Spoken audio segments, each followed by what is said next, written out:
Sony's 2024 strategy is kind of like the classic bait and switch. They came out earlier in the year not a big year, nothing major coming until 2025, and then boom, they drop 4 to 5 exclusives, stack up a few Game of the Year contenders, and sprinkle in a little bit of Korean booty just for flavor. Then they threw Concord in there to take an L just to balance things out. It's almost like Sony was saying, you want drama? How about we take out the disk drive from the PS5 Pro and get people talking? It's a wild ride, honestly.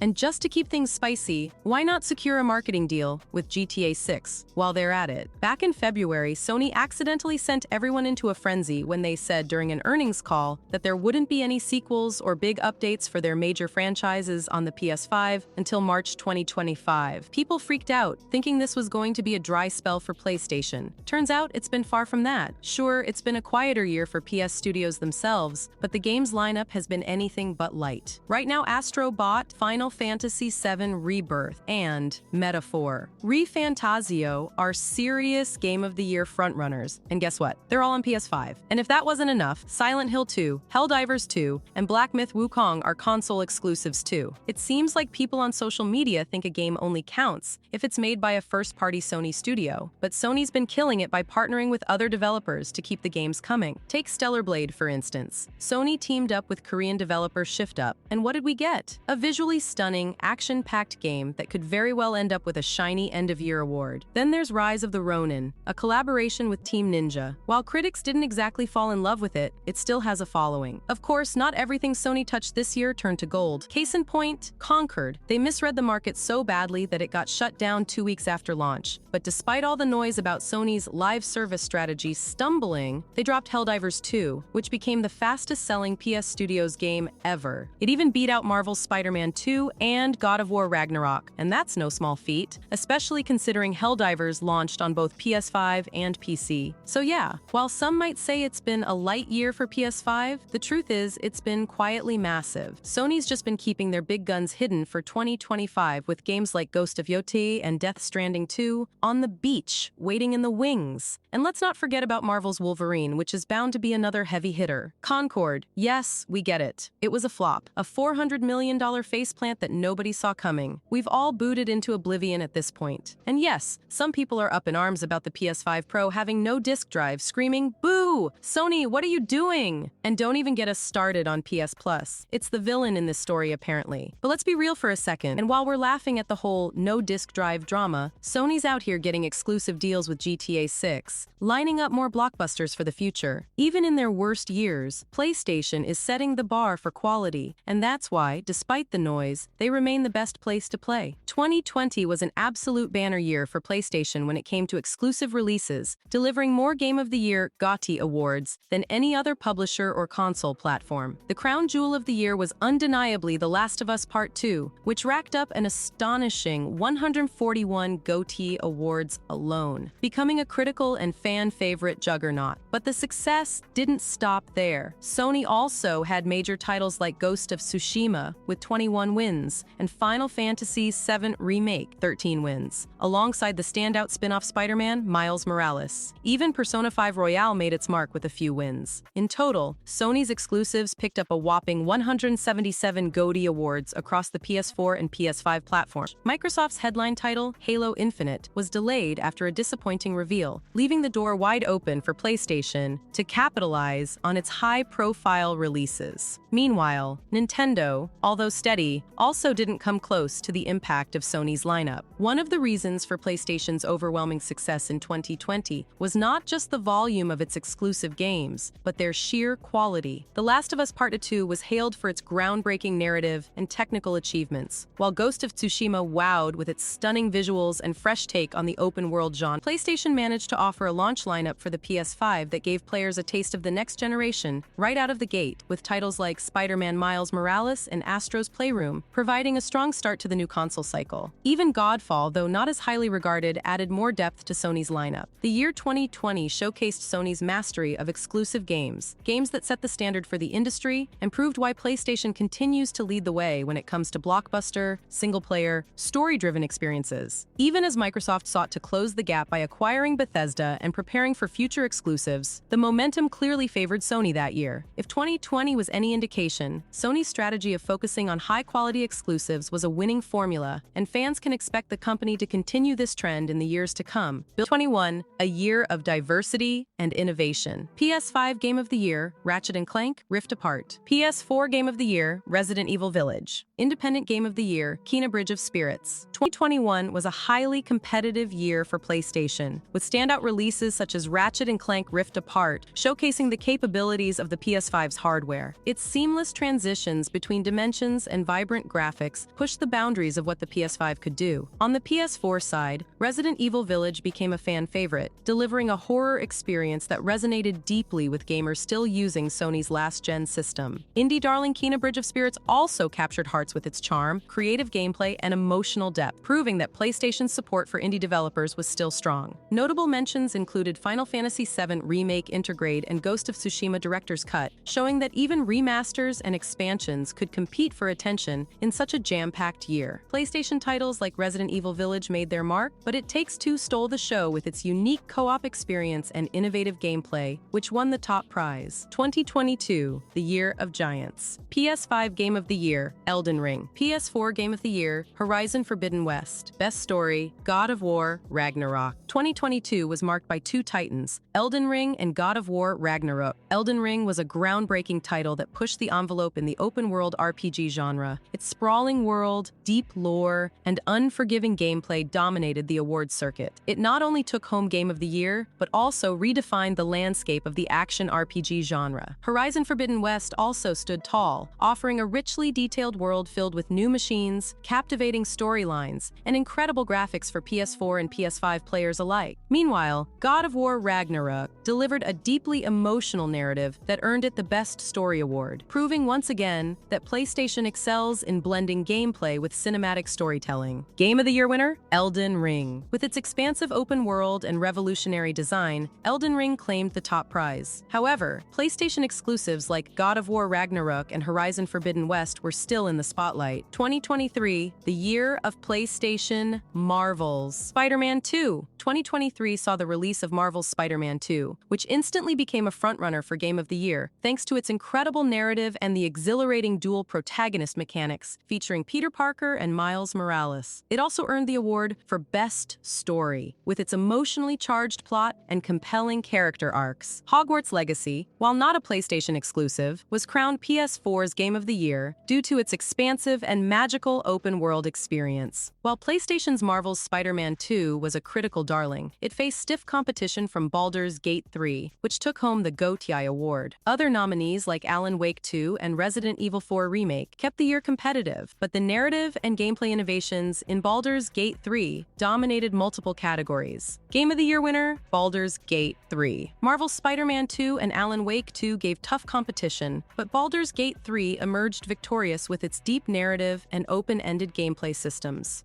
Best Story, Marvel's Spider-Man 2. There's a tad more to this. Sony isn't simply giving itself a pat on the back. The awards were fan-voted. In the PS5 Game of the Year race, winner Marvel's Spider-Man 2 was followed by runners-up Baldur's Gate 3, Final Fantasy XV, and Alan Wake 2 respectively. Insomniac also won Studio of the Year. The awards for Marvel's Spider-Man 2 don't end there. It took home Best New Character for Venom, Best Story, Best Graphical Showcase, Best Audio Design, Soundtrack of the Year, Best Accessibility Features, and Best Use of DualSense controller. Nintendo won the award for the best game for children with Super Mario Bros. Wonder, and Xbox managed to win an award for the music of Hi-Fi Rush, developed by Tango Gameworks. And then they shut down the studio. Good job, Microsoft.